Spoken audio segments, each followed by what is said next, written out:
the main topic of today's podcast is going to be explaining to people that your actions are dictated by your own value system. And it can be kind of confusing. A lot of people don't even know what I'm talking about when I'm talking about this concept specifically.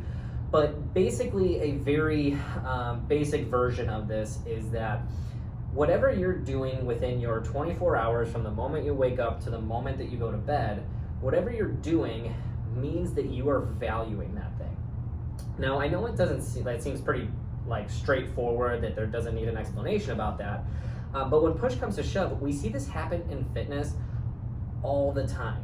Let me give you an example. If someone comes in here and they say, I need to exercise for weight loss, they in their heads are valuing that exercise will help them lose weight more than changing their nutrition. And 9 out of 10 times when someone says this or thinks this, we have to correct them. And for some reason, they typically ignore us and then they keep doing whatever they want to do anyway. But when push comes to shove, it's one of those things that your actions in your day tell me exactly what you value on a day-to-day basis. Another really good example of this is group training. There's so many people that come into group training saying, I value my health, I value my results, my success, and value all these things, but then they join group training. Well, in my eyes, if someone wanted to be super successful with fitness, they need to be doing some sort of training program, tracking their weights, making sure they're showing up consistently, and not necessarily just joining a group class. In fact, if someone joins a group class, to me, that tells me that they value socialization, having fun, listening to loud music, and getting a pump and a sweat on. And for me, as a coach, I can't sit here and say, yeah, group training is great for your health and wellness, knowing that I don't know if they're ever going to get results from it. It's such a sad thing. 100%. And the other thing that we have to kind of keep in mind with this is there's a hierarchy to it as well, meaning that one value is going to affect another value. Meaning, let's just throw a couple out here where we're talking okay, maybe you value family, and maybe that's your number one value. And when it comes down to it, everything that you do is going to be geared towards valuing your family. And sort of what I mean by that is, let's say the second thing you value is work, that basically means that, family will always come first in your value hierarchy of basically needs at that point. And it's one of those that work should not affect your number one value. If something is affecting your number one value, that means that's not your number one value as well. That's, to me, I think the part that people don't realize is that they say, oh, I totally value XYZ, but then their actions don't dictate it. For example, I have so many people who say, Paul, I value, I value sleep. And yet they're not sleeping 8 hours a day. And it's okay, I understand that you may value sleep, or you may think that you're valuing sleep, but your actions are dictating that you don't. Because if you were doing it, then the values would be in alignment with each other. Or even taking a step further, because ultimately I know what people are going to argue with me on the internet about. They're going to be like, well, what if you're in a situation that you're forced into and you have no decision in the matter? Is that still technically your values? And the argument is, abso-fucking-lutely. It doesn't matter what you're doing in life. No one's making you do anything. The argument becomes, oh, I have to work because work provides for my family. Okay, and I understand that, but the reality is you could quit work. If you really wanted to, you could quit work, you could start doing a sustainable farm and taking care of your family in a different way, but you don't, and it's fine. I don't care that someone does or doesn't value a certain thing, but when someone's words and actions don't align, it starts to become very confusing on our end because we don't know what to take truthfully or not. No, 100%. And that's really, the other thing too is what the example you just gave with, I have to work.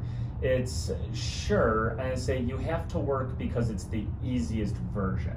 And that's really what it comes down to, I think, is are people just looking for the easiest path or what they perceive as the easiest path? And the answer is probably yes. That we've been so indoctrinated with the fastest way to lose weight is through cardiovascular training, and it's like, let's be real. I came from the supplement industry, and I say to push weight loss supplements that don't work, and it's always about the ease, is really what it comes down to. And that's the problem, is the things that you value shouldn't be easy, and that's hard to convince to people, to be quite honest, because it's always about the quickest solution. But it's one of those that if I had the quickest solution, we'd currently be running a multi-million-dollar business right now. I say, but it's not. It doesn't work like that. Yeah, I say it's we have to put in the time and effort to get there, and that's what people don't want to do towards their values. And it's and it comes back to do they actually value it? Right.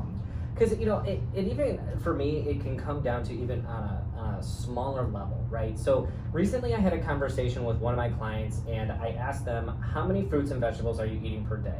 And she admitted to me that she was not eating a single fruit or vegetable, but she incorporates Diet Coke and rum into her daily basis, which then you sit there and go, okay, this person values Diet Coke and liquor more than they do fruits and vegetables. And they could sit there and argue with me all day long and say, well, no, fruits and vegetables have their place, all these things, blah, blah, blah, whatever.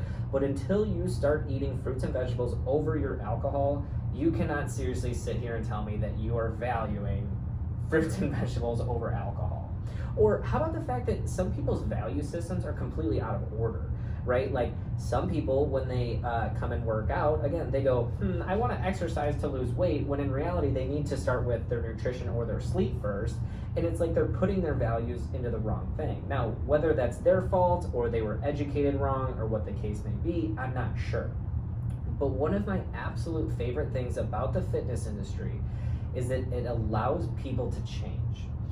People changing is a very, very difficult concept, but fitness is one of those areas where it gives people the opportunity to make a change. And making a change, again, is very difficult, but we see it all the time here. Don't get me wrong, we definitely don't see it all the time here either, but for those few people who really understand that value system and understand what's important and what's needed to become successful with fitness, they do it, they implement it, and it's exciting to see. 100%, and that's making a change is always going to be hard. No one can sit here and convince me otherwise. Everyone hates change. I mean, let's talk about our group classes. Everyone in our gym right now doesn't like the fact that we're removing group classes. It's because it's a change for them. They have to go, oh my gosh, now I'm reliant on myself to get the results that I'm looking for instead of relying on somebody else to get the results. It's like, yeah, I mean, I understand that change is going to be scary, and the only person to blame then after that point is yourself, and that's probably why they're scared. But when push comes to shove, you're 100% correct. It's not going to be an easy path, and yet for some reason people think it's going to be a cakewalk every time they step in here. Yeah, and it shouldn't be. And that's really, the thing is that anybody who expects something to come easy to them, I don't know what kind of world that they're living in, to be quite honest. But at the end of the day, I say it's one of those that your health is probably the hardest thing that you're going to work on your entire life, because it's one of those things that granted you don't have a ton of control of it when you're a baby or whatever. Sure. And really it's probably when you turn 18, move out of your parents' house or whatever it might be, is when you really start taking control of your health. And it was never instilled as a value probably on people, is really what it comes back to, that my health should be my number one priority. I say, now granted, things change over time. Okay, you have a family, you have kids. Okay, your kids' health should become your number one priority at that point because they can't take care of themselves, but you still matter. And that's the other thing that I think people forget, is that you matter. I say you have to do these things so you can be there for your kids, not just when they, turn 18, but ideally, when they turn, our dad he's 67, gonna be 67 this year, and he still has both of his parents. It's like, think about that for a second, that it's like he has been alive, he'll be alive for probably 2/3 of his life, if not more, with his parents. And it's like, there's something to be said about that in terms of your value system. And it's like, whether or not those values were instilled in him, I have to assume they were, but I don't really know. I mean, Sure. That was obviously so long ago. But it's still one of those that, again, you have to take control of your health, because he's 67 and he still has his parents. That means they're in their 90s. And that just shows you that, as you get older, your health is going to deteriorate, and you have to take care of yourself. Well, I'll tell you a quick story, because this one makes me laugh, right? So recently I was talking to one of our clients about the RICE method, and about how the RICE method, which stands for rest, ice, compression, elevation, is an outdated form of recovery for sports injuries. And basically they responded back to me they're like, show me the research. So then I did. I showed them the research. There was Dr. Gabe Merkin in 1970 came up with this. In 2013, he redacted a statement. They found all this other research finding that ice basically inhibits recovery as opposed to speeding it up. And then I gave her all these things, and then she still somehow found loopholes to it, right? She was like, well, what about the 24 to 48 hour period during that injury? Do they have any research on that? And it's funny, because it doesn't matter how much research or validation or evidence that you can give somebody, they're gonna do whatever the fuck they want anyway. And even though I'm sitting here saying yeah, putting ice on an injury is not a good thing, and they say back to me, hey, we're gonna keep putting ice on it anyway, I sit there and go, you don't value my opinion, and you don't value evidence-based research.